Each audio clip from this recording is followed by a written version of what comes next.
কাকে চাই? হ্যাঁ দাদা নমস্কার। বলছিলাম আমরা এই বাসন মাজা সাবান, দেখুন বাসন মাজা সাবান মাত্র ৫ টাকায়, ঠিক আছে? এত সুন্দর সাবান আপনি পাবেননি, ঠিক আছে? একদম থালা বাসন চকচকে ঝকঝকে হয়ে যাবে, ঠিক আছে? মাত্র ৫ টাকায়। না, না লাগবে না, লাগবে না। লাগবে না। দেখুন দাদা, আমি বলছি আমি ডেমো দেখিয়ে দেবো। আমাদের কোম্পানি কোনো ইয়ে নয়, ঠিক আছে? ডেমো দেখিয়ে দেবো। এত সুন্দর আপনার থালা বাসন পরিষ্কার হবে। চলুন।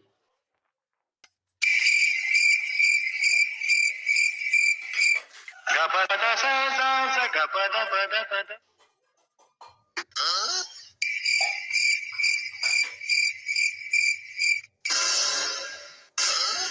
Hello.